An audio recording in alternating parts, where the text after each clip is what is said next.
Well, remember when milk was 82 cents a gallon, gas was 23 cents a gallon, and a postage stamp set you back only 3 cents?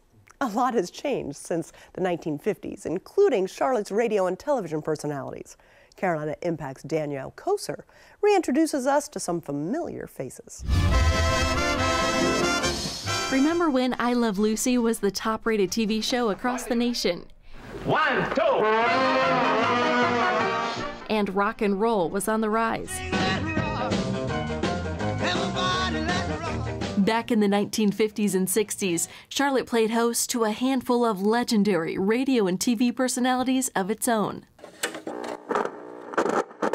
Good morning. Turn your dial back to the 50s, when Grady Cole graced the airwaves of WBT Radio. This is Grady Cole, and it's WBT Charlotte, North Carolina. Cole started his career as a newspaper reporter, volunteering to read the news on the radio to promote the afternoon paper. Eventually, he got a full-time gig at WBT Radio, hosting the morning show. Listeners like Jerry Shin were drawn to his conversational delivery and personal commentary. I felt as if I knew him. I certainly knew the voice. The voice was gravel and molasses, and it was like the voice of your next door neighbor who had come over to sit on the porch and just talk. But you know, Grady was preeminent, and still is for that matter. After more than 30 years, Cole retired in 1961, passing the mic to Ty Boyd. Could hardly open my mouth that first day, honestly. And I'd listen to him with my father and with my family. Over on WGIV 1600. This is Chatty Hattie, the Queen of the South. Hattie Leeper first took a seat behind the mic when she was just 14 years old. I went into character. When I would see a microphone, oh my goodness, I was comfortable. See, these were samples because... Known to listeners as Chatty Hattie, she was a trailblazer, breaking through the lines of race and gender as the first African-American female radio announcer in North Carolina. WGIV was the first local radio station focusing on the needs and interests of the Black community. We were rapping before rap came out, you know. We rhymed everything that we would say on the air. We would rhyme, and it made sense. Today, surrounded by awards, she's still right at home behind the microphone. This is Chatty Hattie, WGIV in Charlotte. Take care. Bye-bye. Now here's one of the nation's top television authorities, Betty Fieser. By the 1950s, more than 90% of Americans owned a television. And just as flour and sugar were staples in the pantry, the Betty Fieser Show was a staple on television. Hello. Our show for today begins right here with the lesson in how to make a scarf, which can... The Martha Stewart of her day. Every weekday at noon, Fieser stood in front of the camera, teaching viewers how to cook a casserole or remove a stain from a shirt. You turned on the TV, you might be cleaning, you might be sewing, you might be cooking, but Betty was your friend in the home. As a newlywed, Nancy Bass was a loyal viewer. She remembers running to get a pencil and paper to jot down instructions from Fieser. If you'd like to make one of these, be sure you have your pencil and paper ready so I can give you dimensions. That's right, Betty Fieser. Get it out there. Not relying on a single note card or a teleprompter during the hour-long broadcast, Fieser talked to viewers like members of her family. If I'd seen her on the street, I'd walk up and say, "Hey, Betty, I watch you every day." And she would, I'm sure, been right there for you. She was a beautiful lady. Fieser died at age 53 after a short battle with cancer. But today, her memory and recipes live on. When Betty died, WBTV treated it as if it were a state funeral. That's how much respect this woman had. Until then, this is Betty Fieser. Goodbye. News with Doug Mays. Also on the airwaves at WBTV, Doug Mays. Good evening, this is Doug Mays reporting. Before he was an anchorman, he was a musician, playing bass fiddle at the Grand Ole Opry in Nashville. I was born into what was in those days called a country music family, hillbilly music. Mays worked at WBT Radio before making the switch to television in 1952. His first gig, working as an Esso reporter, one of only 6 across the nation. Esso was big, and so was he. Soon, he found a permanent home at WBTV News. Debbie Stairs remembers gathering around the television with her parents every night to watch the news.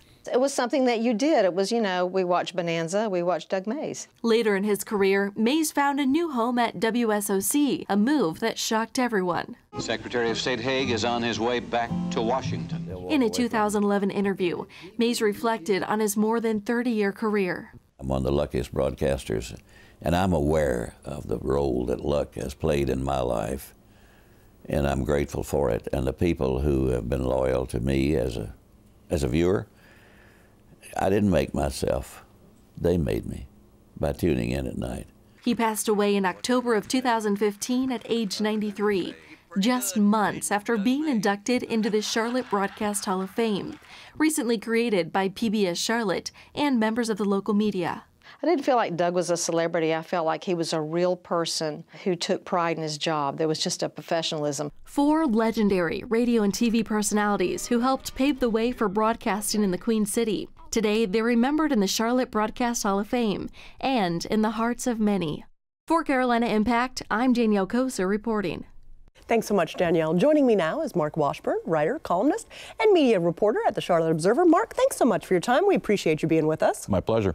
Nobody better to talk with when it comes to the history of TV and radio personalities in our area. You know, I wasn't around all the time that you have been, but I learned so much from the story, and Betty Fieser just seems like one of those people that I would want to hang out with. Betty Fieser was the first of the home economists, I think they were called in those days. And to this day, they still get calls in the WBTV newsroom on deadline often, you know, hey, I need Betty's recipe for this or that. And it's funny that not only did the generation who watched her remember her, but the children of that, because they'll call and they'll go, I remember my mother watching Betty Fieser every day at 1 p.m. And so she just became, you know, a leading light in the community.